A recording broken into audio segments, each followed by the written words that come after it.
ha tenido una enorme gentileza de atendernos. María Castilene, directora de CIT Asesores, que elaboró los informes muy buenos, muy acertados, y ha tenido una enorme gentileza de atendernos. María Ignacio Rivero saluda, buenas tardes. ¿Qué tal? ¿Cómo estás? Buenas tardes. Bien, María, muchas gracias por atendernos, muy gentil. La verdad que hay mucho bueno, lo primero, lo más coyuntural, se conoció, todos se esperaban cuando se conoció la inflación de marzo, 4 y 5 practicaban para abril, para mayo, eso no ocurrió, afortunadamente. ¿Qué tenés para decirnos del índice conocido, de lo que ustedes proyectan y de todo lo que está en danza, ¿no? Porque es como que hay muchos frentes abiertos al mismo tiempo. Sí, efectivamente. Bueno, convengamos que la herencia económica y la magnitud de los desequilibrios macroeconómicos que arrastraba Argentina eran enormes, por lo tanto los desafíos también lo eran y lo siguen siendo, ¿no? Este es el marco general. Efectivamente, los datos de inflación marcaron un 2,8 para el país a nivel nacional en el mes de abril, que es una inflación que estuvo en línea con lo que nosotros vamos relevando. A fines de mes sacamos nuestra estimación, nuestro comunicado de relevamiento de inflación que nos había dado 2,7, así que estuvimos muy en línea con este dato. Y lo cierto es que nosotros vimos un mes de abril que, como cuando uno ve el 2,8, tiene dos miradas. Por un lado, es una inflación que todavía sigue siendo alta para un mes, pero es la más baja desde hace mucho tiempo, salvo los últimos meses, y sobre todo está muy por debajo de lo que se esperaba, o de lo que algunos esperaban, porque en realidad nosotros nunca vimos ese número de 4 o de 5, porque como relevamos los precios justamente, veíamos que incluso en el peor momento de abril, antes de que se anunciara el cambio de régimen cambiario y cómo iba a ser el detalle del acuerdo con el fondo, la inflación estaba en torno a 3 o incluso por abajo, con lo cual nos parecía difícil que ese dato pudiera convalidarse, ¿no? Pero efectivamente el despejar la incertidumbre, cómo fue el anuncio del acuerdo con el fondo y sobre todo la magnitud de los fondos de libre disponibilidad que ahora tiene el Banco Central para respaldar las reservas, fueron muy importantes y ayudaron a que en la salida del cepo, que fue el total, digamos, para los individuos y de alguna manera permite a las empresas no tener brecha en una situación mejor, llevar a que el tipo de cambio estuviera del centro hacia abajo de la banda, es decir, que el aumento del oficial fue bastante acotado, pero que además bajaron los tipos de cambio financieros, ¿no? Que habían llegado a casi 1.400. Esto tranquilizó mucho toda la incertidumbre, la expectativa y los temores que se habían generado durante marzo y abril y ayudaron a que muchos precios revirtieran este proceso. Así que es un dato sin duda positivo en la dinámica cuando uno la ve mensual, y esta dinámica se está profundizando en mayo. Nosotros tenemos relevadas las 2 primeras semanas del mes y la verdad es que la inflación así está no solo muy tranquila, sino que la segunda semana tuvimos bajas de precios, no solo de alimentos y bebidas, sino también de otros productos, y esto es obviamente una noticia positiva después de lo que había sido sobre todo el mes de marzo, ¿no? Que había sorprendido al alza. Sí, ayer en un súper de los más grandes vi que una de las marcas objetadas por los precios de marzo había bajado productos líderes bastante, lo vi ayer, me sorprendió, uno de los líderes, empieza con M, había bajado precios de aceites y demás, lo vi ayer, y me impactó porque era notable la diferencia también en fideos secos, en arroz, lo vi ayer muy palpable eso.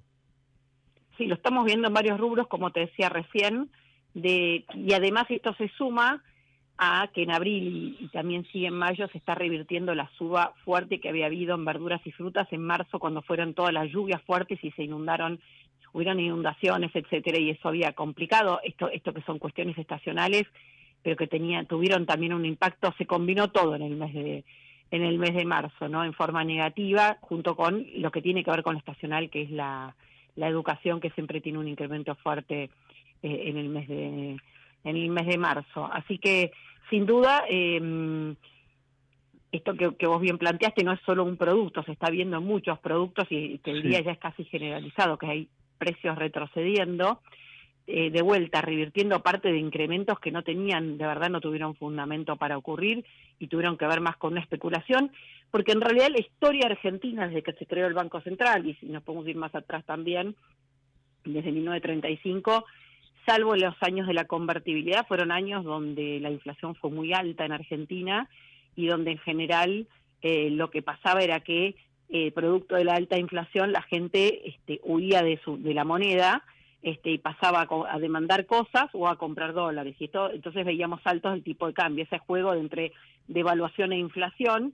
Por lo tanto, cuando sube el tipo de cambio, la gente cree o lo ve como una señal de que hay un problema, un desequilibrio monetario, ¿no? En Argentina estos desequilibrios monetarios, esos pesos inyectados, están ligados siempre al déficit fiscal, a financiar al Tesoro. Hoy no está pasando eso en Argentina y vamos a tener que acostumbrarnos los argentinos a convivir con un tipo de cambio que flota, que se mueve, y que eso no va a tener que ver o no tiene que ver, siempre que haya equilibrio fiscal, no está ligado a problemas domésticos y por lo tanto no deberían traducirse en remarcaciones de precios, porque en realidad Argentina es una economía muy cerrada y donde en realidad el impacto en precios debería ser acotado, ¿no? Así que es un cambio que llegó, esperemos, para quedarse.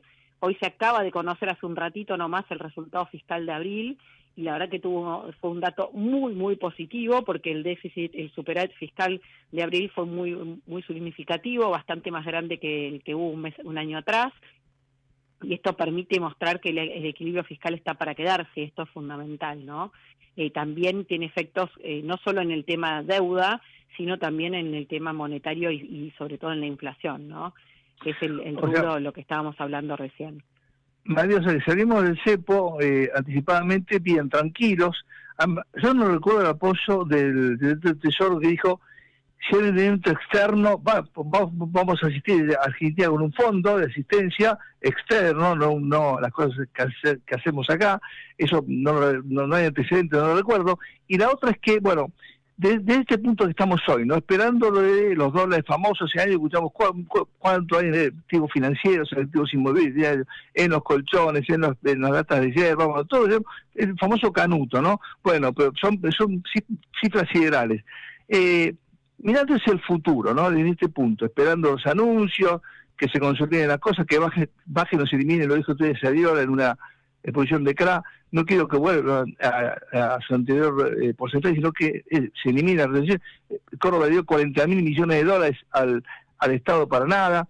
En fin, si proyectamos, ¿no? Nivel de actividad, nivel de empleo, inversión en rubro que están realmente con mucho. Me contaban, por ejemplo, en materia de petróleo, no hay más producción de shale porque faltan máquinas de fracking. O sea, ¿qué viene? ¿Qué ven ustedes, María, proyectando desde este punto para adelante? Bueno, yo creo que hay como una mirada de corto plazo y una mirada de más largo plazo. Yo creo que en el corto plazo la economía argentina va a seguir creciendo, más allá de que probablemente marzo dé un retroceso mensual en índice de actividad. Sobre todo vimos industria y construcción y algo de consumo frenado por sumatoria de cuestiones que impactaron, cosas que hablamos recién, la incertidumbre, la volatilidad, cuestiones climáticas, etcétera. Una sumatoria de cosas, hubo como un pequeño stand-by, pero lo cierto es que la actividad económica venía creciendo muy rápido y sorprendió al alza, ¿no? Por lo positivo, el ritmo de recuperación desde el piso de abril al que se había llegado.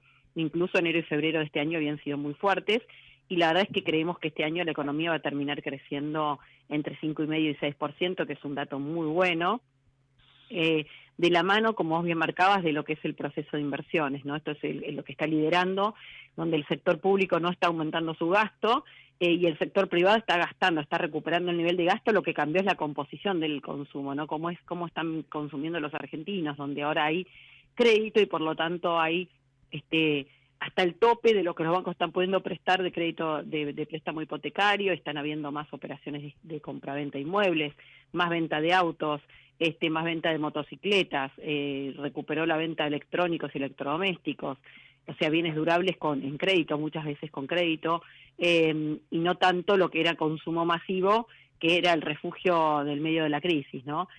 Más allá de eso, de a poquito se está recuperando también este rubro.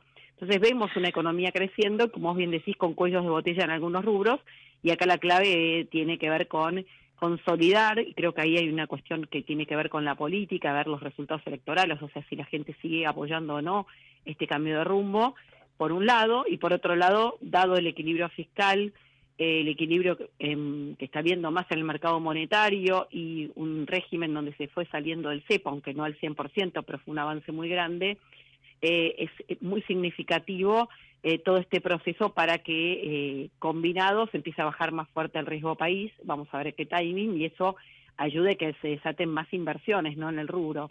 Yo creo que va todo de la mano, y creo que hay una parte también que puede hacer el gobierno nacional, que seguir desregulando algunos rubros que eran trabas literalmente, no solo por los costos, sino por las regulaciones a muchas inversiones en algunos sectores. Y creo que hay un trabajo combinado, ¿no?, donde las provincias y municipios también tienen que favorecer este proceso. En algunos casos lo hacen y otras están viendo cómo poner más impuestos a sectores que andan bien, ¿no?, lo cual es una locura porque pueden parar proyectos, ¿no?, lo que ha ocurrido en algunos casos. Así que creo que es una economía que tiene todavía muchos desafíos, porque obviamente el nivel de los salarios sigue siendo bajo y todavía hay alta pobreza, pero que la única manera de ganarlo hay dos vías: es que la inflación siga consolidándose a la baja, y como te decía antes, acá la clave es el equilibrio fiscal, y un banco central que obviamente no presta para financiar el tesoro, y esto va a ir tarde o temprano, va a terminar ganándole a la inflación. Esto está probado y nuestros vecinos lo han logrado. Estamos en ese proceso.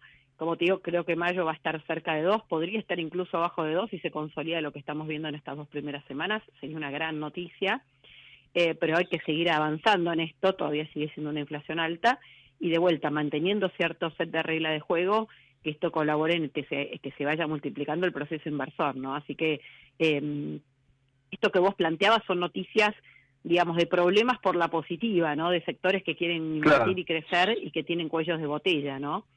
claro. Gasoducto, nos faltan caños. La última, hay un miedito, se escapó a Georgia hace unos días, ¿no? El tema, votamos el domingo, después hay de otras provincias, y en octubre la elección para diputados y senadores nacionales. ¿Por qué ese miedito a que vuelva el cuco? ¿No? Hay como un cuco en la política argentina de eterno retorno, ¿no? La decadencia, al atraso, a la vulgaridad, al populismo, al clientelismo. ¿Cuándo nos vamos a despojar definitivamente de ese miedito, María? Y bueno, yo creo que el miedo es fundado porque, sobre todo la última etapa populista que fue el kirchnerismo, fue muy fuerte. Recordemos, durante un periodo en el medio, sobre todo el primer gobierno de Cristina y la primera parte de su segundo gobierno, tuvieron mayorías absolutas en el Congreso. Era una escribanía directamente, no con un enorme poder, y después fue retrocediendo, pero sigue siendo, por cómo se renueva el Senado, que es 1/3 cada 2 años, y el diputado sigue teniendo un peso, es la primera minoría, es el bloque más grande, y bueno, eso quiere decir que todavía hay un porcentaje de la población que avala estas políticas, tal vez por los resultados de los primeros años. Bueno, María, muchísimas gracias por tener un buen Sector. fin de semana, de las órdenes. Muchas gracias.